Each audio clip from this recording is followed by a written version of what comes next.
ਵਾਹਿਗੁਰੂ ਜੀ ਕਾ ਖਾਲਸਾ ਸ੍ਰੀ ਵਾਹਿਗੁਰੂ ਜੀ ਕੀ ਫਤਿਹ।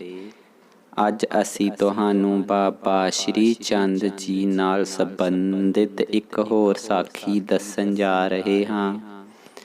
ਇਸ ਸਾਖੀ ਵਿੱਚ ਅਸੀਂ ਤੁਹਾਨੂੰ ਦੱਸਾਂਗੇ ਕਿ ਕਿਸ ਤਰ੍ਹਾਂ ਬਾਬਾ ਸ਼੍ਰੀ ਚੰਦ ਜੀ ਨੇ ਸੰਗਤਾਂ ਨੂੰ ਉਪਦੇਸ਼ ਦਿੰਦੇ ਹੋਏ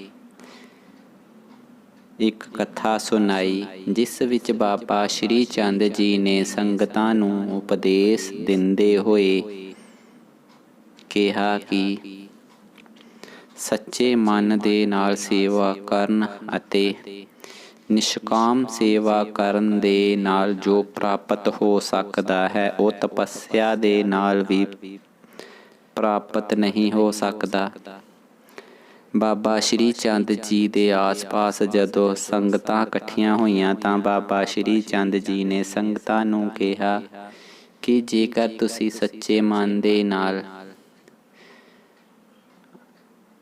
ਕੋਈ ਵੀ ਸੇਵਾ ਕਰਦੇ ਹੋ ਉਹ ਵਿਅਰਥ ਨਹੀਂ ਜਾਂਦੀ।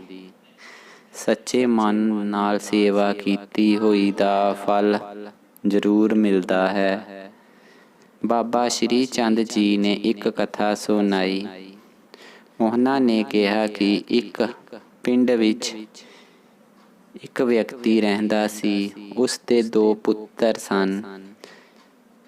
ਵੱਡਾ ਪੁੱਤਰ ਬਹੁਤ ਜ਼ਿਆਦਾ ਹੁਸ਼ਿਆਰ ਸੀ ਅਤੇ ਉਸ ਦਾ ਮਨ ਪੜ੍ਹਨ ਵਿੱਚ ਬਹੁਤ ਲੱਗਦਾ ਹੁੰਦਾ ਸੀ। ਛੋਟਾ ਪੁੱਤਰ ਜੋ ਕਿ ਪੜ੍ਹਨ ਵਿੱਚ ਥੋੜ੍ਹਾ ਢਿੱਲਾ ਸੀ, ਹੋਰ ਕੰਮਾਂ ਵਿੱਚ ਉਹ ਅੱਗੇ ਸੀ, ਪਰ ਪੜ੍ਹਨ ਵਿੱਚ ਉਸ ਦਾ ਧਿਆਨ ਨਹੀਂ ਸੀ। ਉਸ ਵਿਅਕਤੀ ਨੇ ਦੋਨਾਂ ਨੂੰ ਪੜ੍ਹਨ ਵਾਸਤੇ ਗੁਰੂਕੁਲ ਵਿੱਚ ਭੇਜਿਆ। ਦੋਵੇਂ ਰਿਸ਼ੀ ਕੋਲੋਂ ਵਿੱਦਿਆ ਪ੍ਰਾਪਤ ਕਰਨ ਵਾਸਤੇ ਗਏ। ਕੁਝ ਸਮਾਂ ਬੀਤਿਆ, ਕਈ ਸਾਲ ਬੀਤੇ। ਜੋ ਵੱਡਾ ਲੜਕਾ ਸੀ ਉਸਨੇ ਸਾਰਾ ਗਿਆਨ ਪ੍ਰਾਪਤ ਕਰ ਲਿਆ, ਸਾਰੀ ਵਿੱਦਿਆ ਪ੍ਰਾਪਤ ਕਰ ਲਈ। ਉਸ ਨੂੰ ਜੋਤਿਸ਼ ਵਿੱਦਿਆ ਵੀ ਪੂਰੀ ਆ ਗਈ। ਪਰ ਜੋ ਛੋਟਾ ਲੜਕਾ ਸੀ ਉਸ ਦਾ ਧਿਆਨ ਪੜ੍ਹਾਈ ਵਿੱਚ ਘੱਟ ਸੀ, ਜਿਸ ਕਰਕੇ ਉਸ ਨੂੰ ਜੋਤਿਸ਼ ਵਿੱਦਿਆ ਦਾ ਗਿਆਨ ਨਾ ਹੋਇਆ। ਇਸ ਤਰ੍ਹਾਂ ਕਈ ਦਿਨ ਬੀਤੇ, ਕਈ ਸਾਲ ਬੀਤੇ। ਜੋ ਛੋਟਾ ਲੜਕਾ ਸੀ ਉਹ ਰਿਸ਼ੀ ਅਤੇ ਰਿਸ਼ੀ ਦੀ ਘਰਵਾਲੀ ਅਤੇ ਆਸ਼ਰਮ ਦੀ ਬਹੁਤ ਜ਼ਿਆਦਾ ਸੱਚੇ ਮਨ ਦੇ ਨਾਲ ਸੇਵਾ ਕਰਦਾ ਹੁੰਦਾ ਸੀ। ਜਦੋਂ ਵਿੱਦਿਆ ਸੰਪੂਰਨ ਹੋਈ ਤਾਂ ਰਿਸ਼ੀ ਨੇ ਵੱਡੇ ਲੜਕੇ ਨੂੰ ਕਿਹਾ ਕਿ ਤੁਹਾਡੀ ਤਾਂ ਵਿੱਦਿਆ ਸੰਪੂਰਨ ਹੋ ਗਈ ਹੈ, ਪਰ ਛੋਟੇ ਦੀ ਅਜੇ ਨਹੀਂ ਹੋਈ। ਵੱਡੇ ਲੜਕੇ ਨੇ ਕਿਹਾ ਕਿ ਮਹਾਰਾਜ ਮੈਨੂੰ ਆਗਿਆ ਦਿਓ, ਮੈਂ ਘਰ ਜਾਣਾ ਚਾਹੁੰਦਾ ਹਾਂ। ਛੋਟੇ ਨੇ ਵੀ ਕਿਹਾ ਕਿ ਮਹਾਰਾਜ ਮੈਨੂੰ ਵੀ ਆਗਿਆ ਦਿਓ, ਮੈਂ ਵੀ ਘਰ ਜਾਣਾ ਚਾਹੁੰਦਾ ਹਾਂ। ਰਿਸ਼ੀ ਨੇ ਕਿਹਾ ਕਿ ਵੱਡੇ ਨੂੰ ਕਿ ਤੁਹਾਡੀ ਵਿੱਦਿਆ ਤਾਂ ਪੂਰਨ ਹੋ ਚੁੱਕੀ ਹੈ, ਪਰ ਛੋਟੇ ਨੂੰ ਕਿਹਾ ਕਿ ਤੁਸੀਂ ਅਜੇ ਇੱਥੇ ਰਹੋ, ਤੁਹਾਡੀ ਵਿੱਦਿਆ ਅਜੇ ਪੂਰੀ ਨਹੀਂ ਹੋਈ। ਛੋਟੇ ਨੇ ਕਿਹਾ ਕਿ ਮਹਾਰਾਜ ਮੈਨੂੰ ਮਾਫ਼ ਕਰੋ, ਮੈਂ ਆਪਣੇ ਵੱਡੇ ਭਰਾ ਦੇ ਨਾਲ ਵਿੱਦਿਆ ਪ੍ਰਾਪਤ ਕਰਨ ਆਇਆ ਸੀ, ਮੈਂ ਇਹਨਾਂ ਦੇ ਨਾਲ ਹੀ ਜਾਣਾ ਚਾਹੁੰਦਾ ਹਾਂ। ਰਿਸ਼ੀ ਨੇ ਉਹਨਾਂ ਦੋਨਾਂ ਨੂੰ ਘਰ ਜਾਣ ਦੀ ਆਗਿਆ ਦੇ ਦਿੱਤੀ। ਜਦੋਂ ਦੋਵੇਂ ਲੜਕੇ ਘਰ ਨੂੰ ਤੁਰੇ ਤਾਂ ਛੋਟੇ ਲੜਕੇ ਨੇ ਵੱਡੇ ਭਰਾ ਨੂੰ ਕਿਹਾ ਕਿ ਮੈਂ ਕੁਝ ਸਮੇਂ ਬਾਅਦ ਆਉਂਦਾ ਹਾਂ, ਜ਼ਰਾ ਇੱਥੇ ਠਹਿਰੋ। ਵੱਡਾ ਭਰਾ ਰਸਤੇ ਵਿੱਚ ਠਹਿਰਿਆ। ਛੋਟਾ ਰਿਸ਼ੀ ਦੀ ਘਰਵਾਲੀ ਕੋਲੋਂ ਆਗਿਆ ਲੈਣ ਵਾਸਤੇ ਗਿਆ। ਛੋਟੇ ਨੇ ਰਿਸ਼ੀ ਦੀ ਘਰਵਾਲੀ ਨੂੰ ਜਾ ਕੇ ਨਮਸਕਾਰ ਕੀਤਾ ਅਤੇ ਕਿਹਾ ਕਿ ਮਾਤਾ ਜੀ, ਮੈਂ ਹੁਣ ਘਰ ਨੂੰ ਜਾ ਰਿਹਾ ਹਾਂ। ਰਿਸ਼ੀ ਦੀ ਘਰਵਾਲੀ ਨੇ ਕਿਹਾ ਕਿ ਪੁੱਤਰ, ਤੁਹਾਡੀ ਵਿੱਦਿਆ ਤਾਂ ਅਜੇ ਪਈ ਹੋਈ ਹੈ, ਤੁਹਾਡੀ ਵਿੱਦਿਆ ਤਾਂ ਅਜੇ ਅਧੂਰੀ ਹੈ।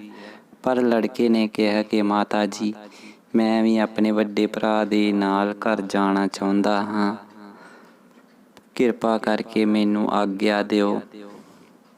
ਰਿਸ਼ੀ ਦੀ ਘਰਵਾਲੀ ਨੇ ਕਿਹਾ ਕਿ ਠੀਕ ਹੈ। ਲੜਕੇ ਨੇ ਕਿਹਾ ਕਿ ਮਾਤਾ ਜੀ, ਜੇ ਕੋਈ ਮੇਰੇ ਕੋਲੋਂ ਕੋਈ ਵੀ ਗਲਤੀ ਹੋਈ ਹੋਵੇ ਤਾਂ ਮੈਨੂੰ ਮਾਫ਼ ਕਰਨਾ। ਮੈਂ ਤੁਹਾਡੀ ਸੱਚੇ ਮਨ ਤੋਂ ਸੇਵਾ ਕੀਤੀ ਹੈ। ਜੇਕਰ ਮੇਰੀ ਸੇਵਾ ਵਿੱਚ ਕੋਈ ਵੀ ਕਮੀ ਰਹਿ ਗਈ ਹੋਵੇ ਤਾਂ ਮੈਨੂੰ ਮਾਫ਼ ਕਰਨਾ। ਰਿਸ਼ੀ ਦੀ ਘਰਵਾਲੀ ਨੇ ਕਿਹਾ ਕਿ ਨਹੀਂ ਪੁੱਤਰ, ਤੁਸੀਂ ਮੇਰੀ ਸੱਚੇ ਮਨ ਦੇ ਨਾਲ ਸੇਵਾ ਕੀਤੀ ਹੈ ਅਤੇ ਆਸ਼ਰਮ ਦੀ ਵੀ ਸੱਚੇ ਮਨ ਦੇ ਨਾਲ ਸੇਵਾ ਕੀਤੀ ਹੈ। ਮੈਂ ਤੁਹਾਡੇ ਤੋਂ ਬਹੁਤ ਖੁਸ਼ ਹਾਂ। ਰਿਸ਼ੀ ਦੀ ਘਰਵਾਲੀ ਨੇ ਕਿਹਾ ਕਿ ਤੁਹਾਨੂੰ ਰਿਸ਼ੀ ਨੇ ਕੁਝ ਬਖਸ਼ਿਸ਼ ਵੀ ਕੀਤੀ ਹੈ ਜਾਂ ਨਹੀਂ। ਲੜਕੇ ਨੇ ਕਿਹਾ ਕਿ ਮਾਤਾ ਜੀ, ਉਹਨਾਂ ਨੇ ਕੋਈ ਵੀ ਬਖਸ਼ਿਸ਼ ਨਹੀਂ ਦਿੱਤੀ ਮੈਨੂੰ। ਰਿਸ਼ੀ ਦੀ ਘਰਵਾਲੀ ਨੇ ਕੋਲ ਖੜੇ ਸੇਵਕ ਨੂੰ ਕਿਹਾ ਕਿ ਕਿਰਪਾ ਕਰਕੇ ਰਿਸ਼ੀ ਨੂੰ ਬੁਲਾ ਕੇ ਲੈ ਕੇ ਆਓ। ਉਹ ਸੇਵਾਦਾਰ ਰਿਸ਼ੀ ਨੂੰ ਬੁਲਾ ਕੇ ਲੈ ਕੇ ਆਇਆ।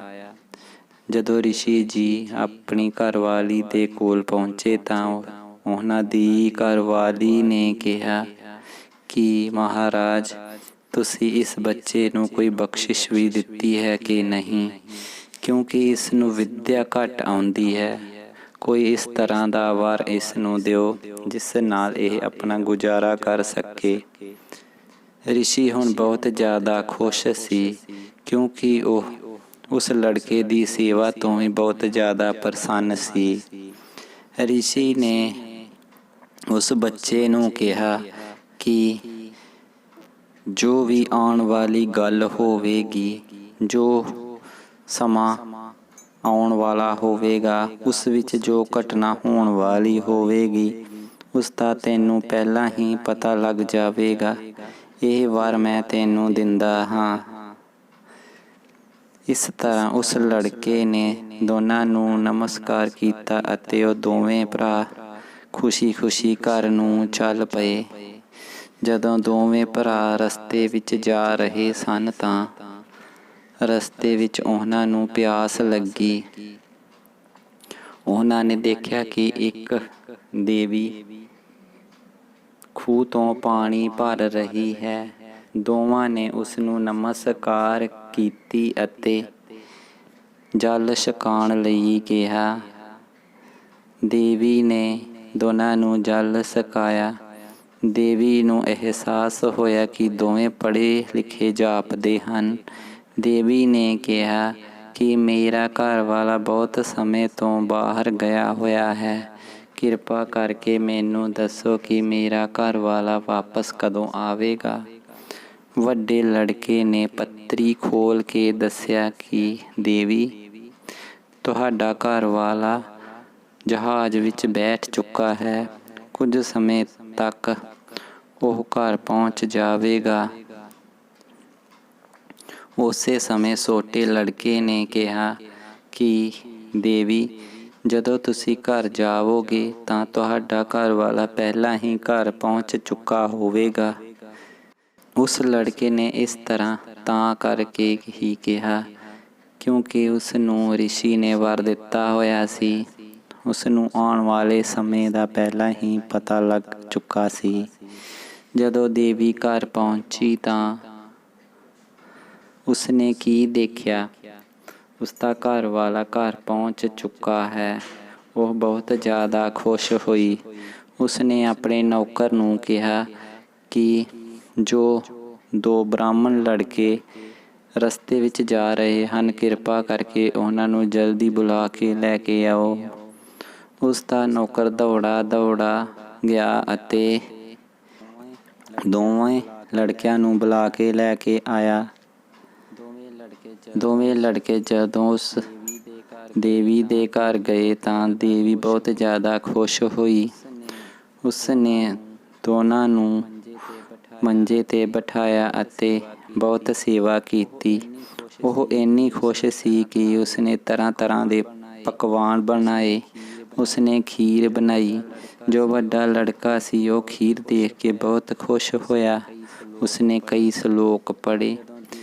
ਜਦੋਂ ਦੇਵੀ ਨੇ ਦੋਨਾਂ ਨੂੰ ਹੱਥ ਜੋੜ ਕੇ ਕਿਹਾ ਕਿ ਕਿਰਪਾ ਕਰਕੇ ਖੀਰ ਗ੍ਰਹਿਣ ਕਰੋ, ਤਾਂ ਛੋਟੇ ਲੜਕੇ ਨੇ ਕਿਹਾ ਕਿ ਦੇਵੀ, ਤੁਸੀਂ ਖੁਸ਼ੀ ਵਿੱਚ ਨਮਕ ਪਾ ਦਿੱਤਾ ਹੈ ਖੀਰ ਦੇ ਵਿੱਚ। ਵੱਡੇ ਲੜਕੇ ਨੇ ਕਿਹਾ ਕਿ ਇੱਦਾਂ ਦੀਆਂ ਗੱਲਾਂ ਨਾ ਕਰਿਆ ਕਰ, ਤੈਨੂੰ ਤਾਂ ਵਿੱਦਿਆ ਘੱਟ ਆਉਂਦੀ ਹੈ, ਤੈਨੂੰ ਕੀ ਪਤਾ। ਜਦੋਂ ਖੀਰ ਖਾਣ ਲੱਗੇ ਤਾਂ ਸੱਚਮੁੱਚ ਉਸ ਵਿੱਚ ਨਮਕ ਪਿਆ ਹੋਇਆ ਸੀ। ਦੇਵੀ ਨੇ ਦੋਨਾਂ ਕੋਲੋਂ ਮਾਫ਼ੀ ਮੰਗੀ।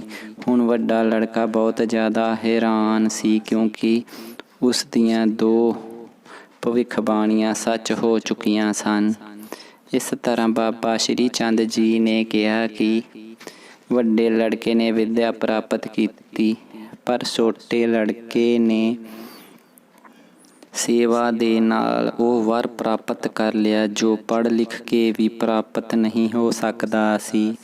ਇਸ ਤਰ੍ਹਾਂ ਬਾਬਾ ਸ਼੍ਰੀ ਚੰਦ ਜੀ ਨੇ ਸੰਗਤਾਂ ਨੂੰ ਕਿਹਾ ਕਿ ਸੱਚੇ ਮਨ ਦੇ ਨਾਲ ਸੇਵਾ ਕਰਨ ਦੇ ਨਾਲ ਕੁਝ ਵੀ ਪ੍ਰਾਪਤ ਹੋ ਸਕਦਾ ਹੈ ਅਤੇ ਖੁਸ਼ੀਆਂ ਪ੍ਰਾਪਤ ਹੋ ਸਕਦੀਆਂ ਹਨ। ਇਸ ਤਰ੍ਹਾਂ ਬਾਬਾ ਸ਼੍ਰੀ ਚੰਦ ਜੀ ਨੇ ਕਥਾ ਦੀ ਸਮਾਪਤੀ ਕੀਤੀ। ਵਾਹਿਗੁਰੂ ਜੀ ਕਾ ਖਾਲਸਾ, ਸ੍ਰੀ ਵਾਹਿਗੁਰੂ ਜੀ ਕੀ ਫਤਿਹ।